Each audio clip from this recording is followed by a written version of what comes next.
Hobby keepers, you want to be at 1% or lower because you're getting a handle for what the mites can do.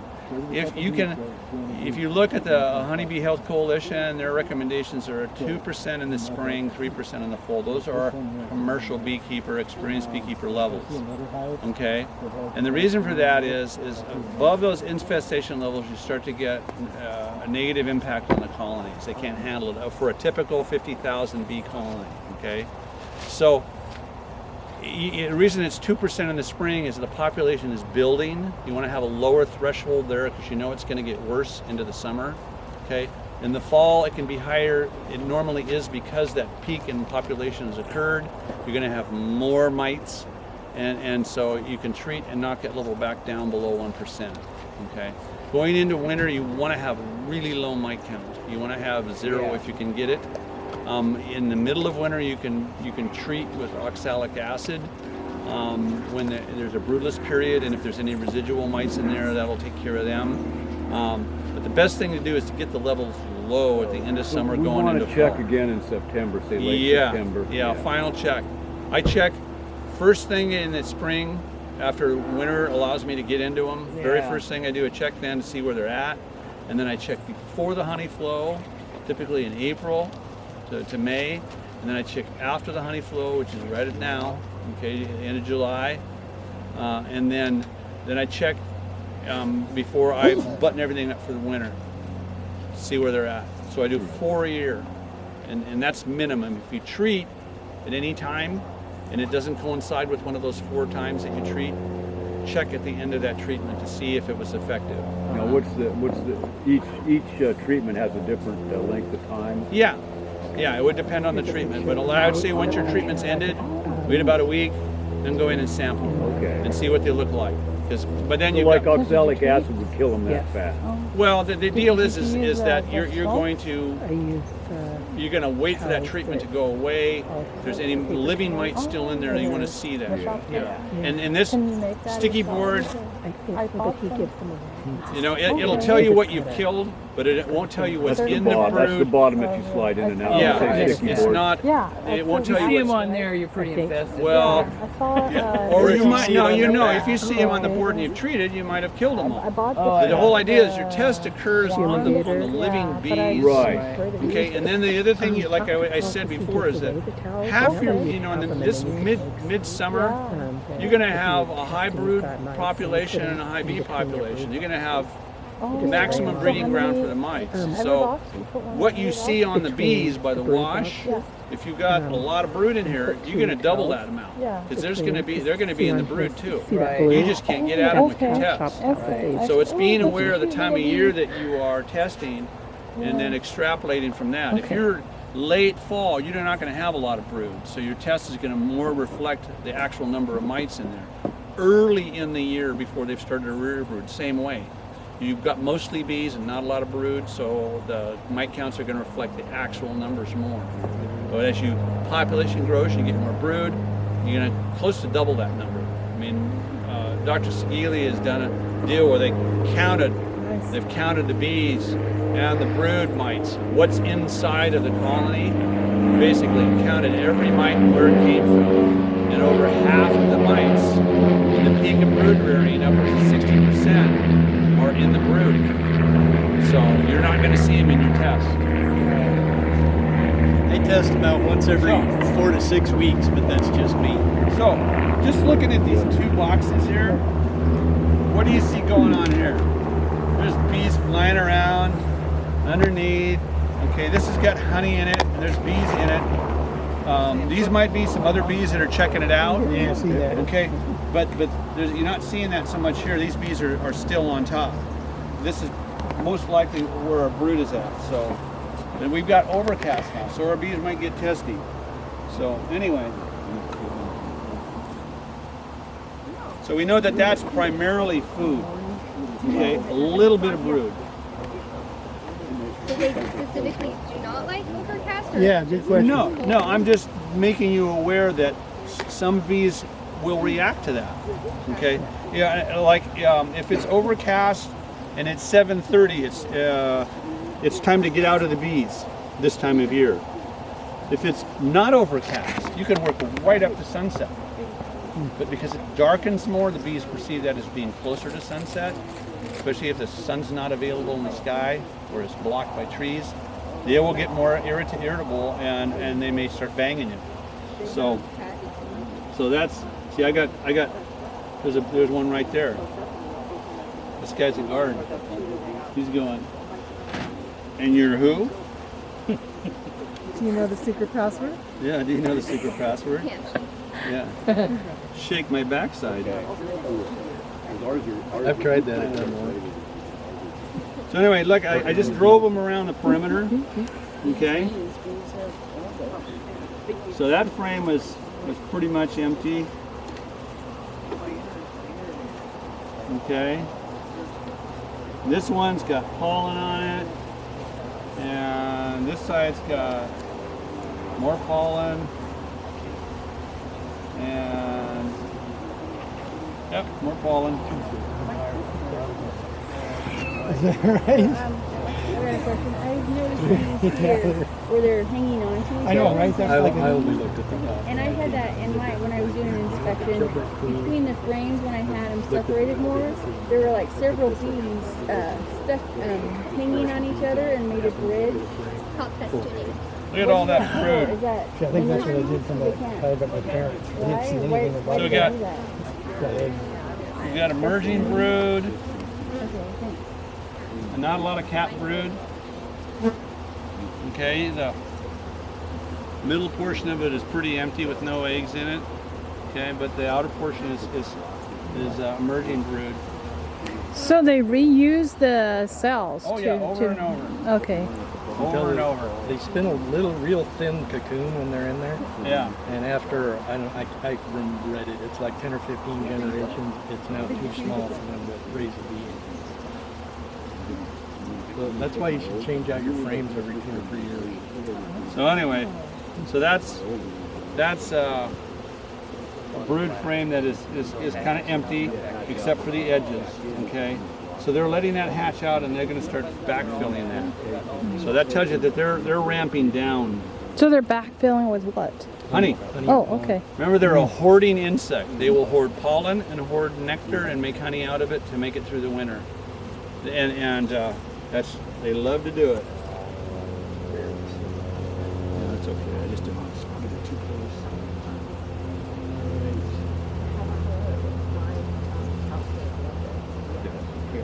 I know, right? Down towards, by the core. Oh, it was too late. Next year we'll do one down by that house. Right down there, or, you know, where Yeah, there's no closer brood to in some that. water You might and have been a little resources late and- too. Yeah, it was. You can blow gently on the bees. There's no brood in this. So this is,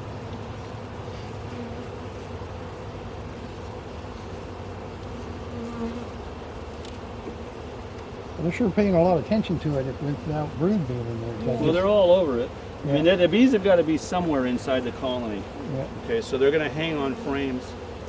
Okay, Where that black is. this is not drawn all the way out. Where do you get the black one? That next one's not drawn all the way out.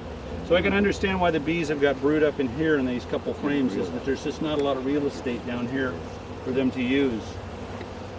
I've had a lot of problems with this house. Yeah. I'm checkerboarding stuff around, Yeah. trying to get them to move it. So I really need to start feeding on this. I would, yeah, that's, so my recommendation with this colony, just based on what I'm seeing, is yes, feed it. Yeah. Feed it both patties, and yeah, here's a completely empty frame right here. So anyway, I'm not going to pursue going through the rest of this because I can kind of see what's here. So there's an undrawn frame, foundationless frame, and then we've got frames that don't have completely drawn comb. So where is the queen? Where's the queen? Somewhere. I never look for the I don't have to find her. If I see brood if I see eggs, 3.5 days, and then it becomes a larva. So within the last 4 days, there was a laying queen in this colony. Okay, not a laying worker because I don't see the laying worker's different. Okay, You will not see worker brood with a laying worker. You will only see drone brood. They will lay eggs in worker cells that will turn into mini drones. The tops of them are really raised up, rather than just slightly convex. But anyway, so I know there's a queen in here. I don't have to find her, okay? I just know she's in here. So you can only tell if you have a laying worker by cap cells? You can tell a laying worker by the sound and the behavior of the bees. This box right here was really calm, okay? And what we've got is we probably got a little bit of robbing activity starting. Yeah. And so the best thing to do is to put everything back together and Oh, okay. let them calm down. Right. Check it out. Oh, wow. Look at all that. So from the look of this, it does not have enough resources No. to winter over. No, there's a lot of resources up there in that box. But, so what would you get in your mite count? 3. 1.5%. Okay. So he's got 3. I'm gonna put it right down here. Okay. If I can figure out how to get it started. That's one thing I hate about these towels. I know. You can't tell them. So where do you get the towels? The towels? They make them. Yeah, he makes them. Yeah, he made a lifetime supply. So yeah. One batch of towels that I make will do 27 hives. I have 11 hives. Did you get my message, by the way? About what? Oh, I was asking if you had another partial roll. I'll give you this one. Oh, okay. Anyway, so yeah, this is an unapproved method for treating bees during the honey flow. Randy Oliver of Scientific Beekeeping has developed this, but it is Unapproved in the United States. in the United States. It works really well, and it's easy. it's so easy. It's single treatment. It runs a month. The bees basically take care of it for you. And Randy's in the process of getting it, he doing all is. the paperwork to get it approved. He's got the research Okay. behind it, and so. So after you apply, when do you inspect it Yeah. for mite? In a month. A month? Yeah. Yeah, they give him too much. Unless you're Paul. You want to put that up here? Yeah, Oh, so just just stick it right go- there. Is it? More brood. Yeah, Well, it's been warm, so I that's did good. too. I did too. It's gonna rain next Going week. quick. Yeah, that's got some. Check 'em out. I'm just like Some mom weight. overfeeding her kids over and over again. Here, eat. More gravy, more gravy. No matter what, when you do bees, you'll kill a couple. Yep, Yeah. I get them. You try it out. That scissor action is the easiest thing to do. You just settle it down and move it, let them scamper, and then just twist it and push the ones that are hanging on out of the way. So good. I put my pollen on top of the cover with that thing. Yeah, But is it better to do this? put it close to the brood nest. Okay. Yeah. The main reason is that we have small hive beetles. If you put it in a place that the bees don't patrol regularly, the beetles will find it and they'll lay eggs in it. Put it down here, they're going to be all over it, and they're going to charge those beetles around. This has got a lot of bees in it, so it'll be hard for a hive beetle to mess with it. I So have some pollen that it's completely wrapped. In case I haven't opened it, but it's a couple years old. Is that okay? is it been kept in the fridge? No, Is it hard? no. Okay, well then use it. Okay. So is there any adverse effect on the bees when you treat? Yeah, there always is slightly. Okay, you're putting a chemical in there. You're occupying bees. Bees are gonna want to tear that material out of the way. And So is it a good idea just to have it all the time in there? no, that's called prophylactic treatment. Do you want to take medications constantly to thwart a possible disease?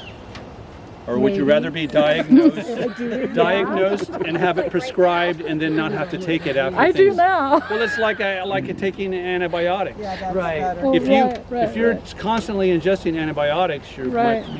your gut microflora gets disrupted. your body's always recovering. So we treat as needed. Here's a feeder. Come look at this feeder. Yeah, I was gonna say, what you got? This is sugar water. Floaters? Yeah, Where's their entrance? right there. They crawl up on the inside, Oh, I see. and that take it back down. So you, And I don't know why there's you no- purchased this or you made it? Or? No, I purchased it. Oh, yeah, but there's none on that okay. side. They ate it all. No, I only put, Oh, you just put it on half of it. yeah. Now, does the heat from the hive keep that from freezing? And You don't want to have this on during freezing weather. okay. Yeah. They won't Now, eat below about 45 degrees. anyway. One of the classes that we had, it might have been before the club. Yeah. They So the, Got all these bees and the feeder come with a frame? I'm visual. I can. When you buy the feeder, it comes with a frame? Granulated sugar. Yes. Yeah, Yeah. granulate. Just put Yeah, you can do that. You can do that. and then. Yeah, the and deal then is that there's- and actually, some people said they wanted to make it wet. Well, actually, the sugar seemed to absorb the moisture from the air, and Well, what'll hap- eventually it did make kind of a product. What the bees will do is they will use moisture in the colony to digest it. Okay. They actually need moisture to Yeah. digest honey. So having some moisture in the hive is a good thing. Too much is not, especially Right. if it drips down and gets the bees wet, because then they go through hypothermia like you and me and die. Yeah. So- I like your. Now, when our hive, we had a hive die, your and thing my for wife the was concerned there with was the so much chips. moisture Yeah. in Show there. us how That's that part of works. that's because there were no bees in there to That'll be regulate it, or the is that subject of just, the Well, next that's meeting. The next the meeting, problem okay. that you have to do something about. It's a twofold thing. You have to have enough bees to thermoregulate and to take care of what's inside. Okay. The other thing is the design of the hive itself. If the inner cover is bowed like this, condensation is going to go to the middle and it's going to drip down. Some people jack up one side of the inner cover so it's slightly sloped. see. So when the condensation happens, it goes over and runs down the wall. So that's a little trick. As I do that, I'll add a little strip so there's a little tilt to it. I see. Or you can go to the Vivaldi. Yeah. Well, it's got a lot of pollen in it. Yeah, there's Lots of nectar. Yeah, lots of pollen, lots of nectar. Pollen So and that's nectar. how heavy is that frame? It's pretty heavy. Yeah. 3-4 pounds. Okay, so that's a good resource Mhm. frame. Outside of the brood nest, outside edges So of the that's- pollen frames. Pollen, right? This, the lighter? the duller stuff, The really shiny stuff oh, is nectar. okay. is nectar. But the, Oh, Uncapped. the duller stuff okay, is pollen. okay. The pollen comes in different colors. And These are all nectars?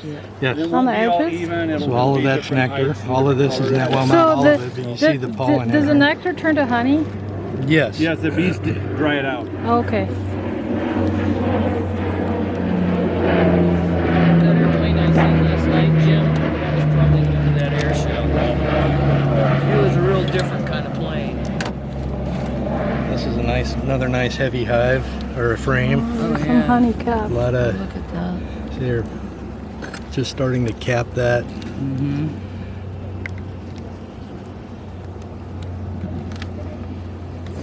Nice resource frame. All right, I know. So those always had patties. Are you supposed to keep them in the fridge? Well, you I can. keep mine in the freezer. They just, you know, they're like any other foods. You know, I wasn't sure. you can keep them out. I mean, it's, pollen you know, but you know, if Nope, anything not gets very into much them, pollen. it's at room temperature Just a versus lot of in the honey. freezer. They keep really nice in the freezer. Yeah, they do. Okay, fine. They do. Yeah, I wasn't, when you asked that question, I wasn't sure if that was a good or bad thing. It depends on if something infests them. Yeah, nothing has. It's bad if they get infested. I It's not a have big deal. cabinet for these stuff. It's heavy. actually a pipe. Boy, Heavy. Oh well, you got it in some sort of it's an got some enclosure. honey all the way.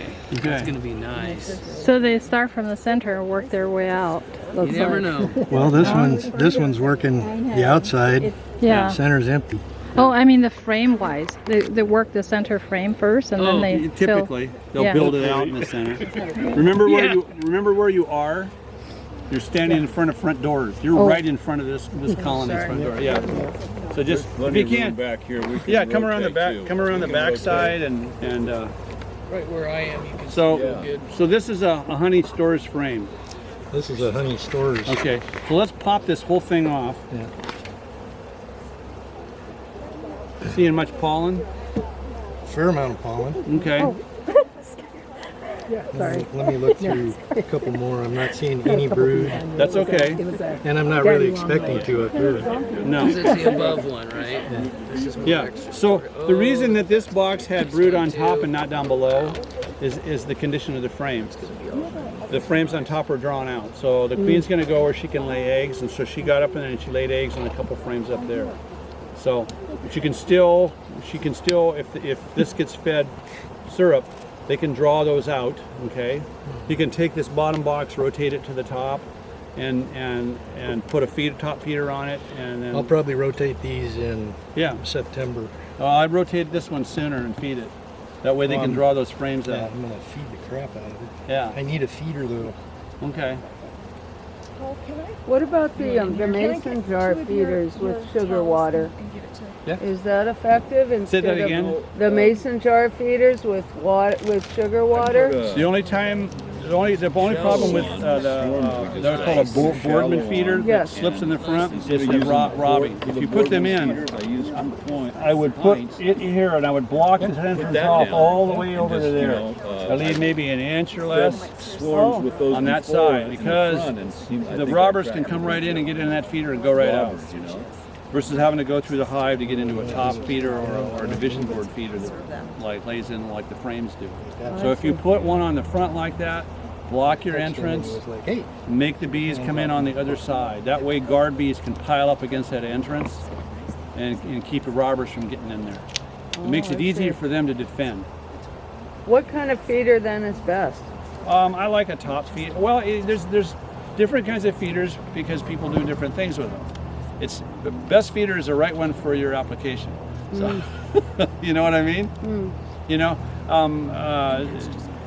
I have an observation hive, and it's an Ulster. Oh, there's cap brood. A single frame with 2 panes of plexiglass. If you're not familiar with what a queen up cup above, is, and then a 5-frame one below, and they're joined together by a little port. these are queen cups. Oh yeah. There's one there, The there's bees can one come and there, go, there's and- one down and you here. can view that top frame. And when a healthy I'm not hive will taking have the hive those, out and using but it you in want to public, look at them. Yeah. What I do is I You want to look at them and all make 5 sure there's frames in no the bottom. eggs Yeah. Have a little or no strip of plastic that larvae. lays over the top Because of if the there entrance, is, the bees you're up going to in the have upper observation a frame. queen cells. And there's a round hole On in that it. guy. And I put a See feeder the bottle on it. girls with all the And that's how pollen they on get their legs. Their nectar is through that feeder We got bottle. brood over here. And so my feeder is just I a got little ball eggs. inside of And this is the that. I pollen don't put an No, inner this feeder is- on it. I use a these are ball feeder, eggs. that upper frame. from this Yeah. whole thing Little here. down in there, and then they If you get look the down bull in there, around you them. see a little tiny, tiny Well, grain of yeah. rice. Oh yes, yeah. Those are eggs, and then these are what I call wet brood. Yeah. Yeah, they'll hold a gallon anyway. You put Set it down. they'll